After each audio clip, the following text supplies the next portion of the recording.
বা BTR accord হোৱাৰ পিছত প্ৰমোদ বড়ো চৰকাৰ গঠন হোৱাৰ পিছতে আজি দুৰ্নীতি বিটিছে, পদে পদে দুৰ্নীতি।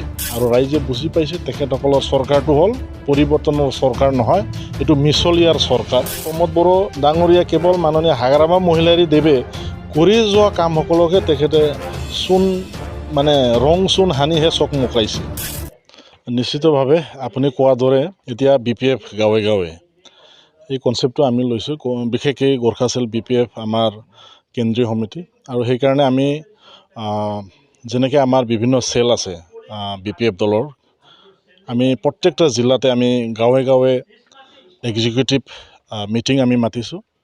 আৰু যোৱা দুটা জিলা সমিতিৰ এক্সিকিউটিভ আমি অলৰেডি পৰ্বতঝৰা আৰু আমাৰ গোসাইগাঁও জিলা সমিতি যোৱাকালি শেষ হৈ গ'ল। আজি আমাৰ কোকৰাঝাৰ জিলা সমিতিৰ আজি এক্সিকিউটিভ মিটিং।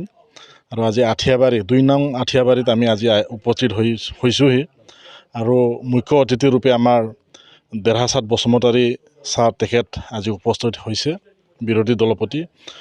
লগতে আমাৰ কেন্দ্ৰীয় আমাৰ অবজাৰভাৰ কোঅৰ্ডিনেটৰ, চেলৰ কোঅৰ্ডিনেটৰ আমাৰ ধ্ৰুৱ কুমাৰ ব্ৰহ্ম নাৰ্জাৰী তেখেতে উপস্থিত হৈছে।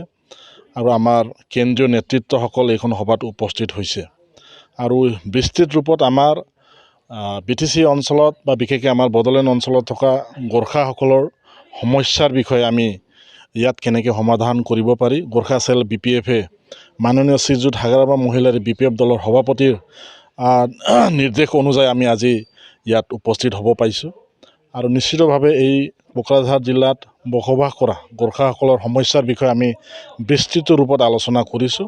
আৰু সমাধানৰ ক্ষেত্ৰত আগন্তুক আমি অহা 2024 লোকসভা নিৰ্বাচনত আমি গোৰ্খাসকলে BPF দলৰ প্ৰাৰ্থীক আমি সমৰ্থন দিম আৰু বাই হুক অন ক্ৰুক আমি জিতাই লৈ যাম। তাৰ বাবে আমি সবলভাৱে আমি আলোচনা কৰিছোঁ। আৰু লগে লগে 2025 আমাৰ কাউন্সিলত মাননীয় শ্ৰীযুত হাগ্ৰামা মহিলাৰী দেৱক BTCৰ চিফ আকৌ আমি পাতিবলৈ আমি তৎপৰ হৈছোঁ। আৰু ইতিমধ্যে ৰাইজে আমাক গ্ৰীণ ছিগনেল দিছে, আৰু এই গ্ৰীণ ছিগনেলত কোনেও ট্ৰেইনটো ৰখাব নোৱাৰে।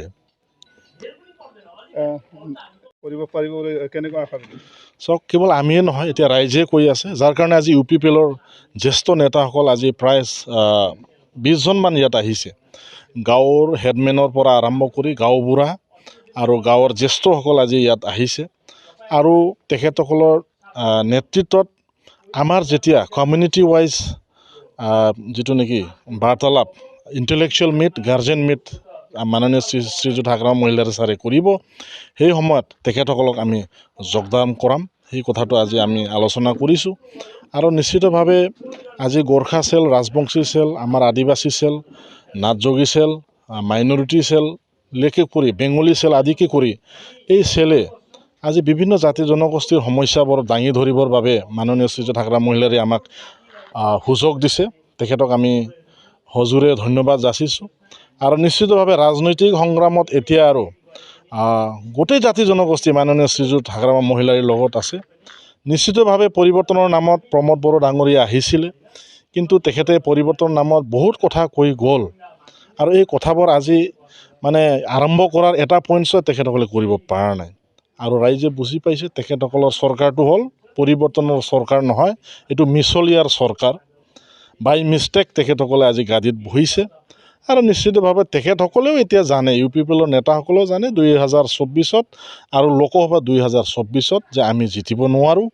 সেইবাবে তেখেতসকলকো সময় থাকোঁতে আপোনালোকে UPPLৰ পৰা BPFলৈ আগমন হওক, এই আমি তেখেতসকলকো আহ্বান জনাইছোঁ। তেখেতসকলৰ প্ৰেছ মিটৰহে কাম। আপোনালোকে দেখিছে প্ৰমোদ বড়ো ডাঙৰীয়া কেৱল মাননীয় হাগ্ৰামা মহিলাৰী দেৱে কৰি যোৱা কামসকলকে তেখেতে ৰং চূণ সানিহে চক মুকাইছে। আৰু য'ত 1 কোটিৰ কাম দিছে তেখেতে 5 কোটি দিহে ৰিপেয়াৰিং কৰে। তো তেনেকুৱা ধৰণৰ চৰকাৰে কেৱল পইচা ঘটাৰ চৰকাৰ। আৰু তেখেতসকলে আৰু এটা কথাটো কৈছিল যে কৰাপশ্যনটো আমি দুৰ্নীতিটো বন্ধ কৰিম বুলি তেখেতে কৈছিলে। কিন্তু আজি BTC বা BTR একৰ্ড হোৱাৰ পিছত, প্ৰমোদ বড়ো চৰকাৰ গঠন হোৱাৰ পিছতে আজি দুৰ্নীতি BTCত, পদে পদে দুৰ্নীতি। দুৰ্নীতি যদি শাসন যদি চলিছে, তেতিয়াহ'লে BTRত প্ৰমোদ বড়ো ডাঙৰীয়াৰ চৰকাৰে চলিছে। নিশ্চিতভাৱে আমি ওলাই আহিছোঁ।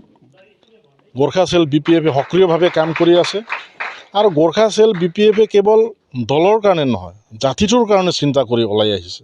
আৰু যাৰ কাৰণে আজি আমি মাননীয় শ্ৰীযুত হাগাৰাবা মহিলাদেৱক আমি ধন্যবাদ দিব বিচাৰিছোঁ যে আপোনালোকে BPFত থাকিও জাতিটোৰ কাৰণে কি কৰিলে ভাল হ'ব, এই কথাবোৰ তেখেতে আমাক কৰিবলৈ সুযোগ দিছে, যাৰ কাৰণে ৰাইজে এতিয়া ভাল পাইছে।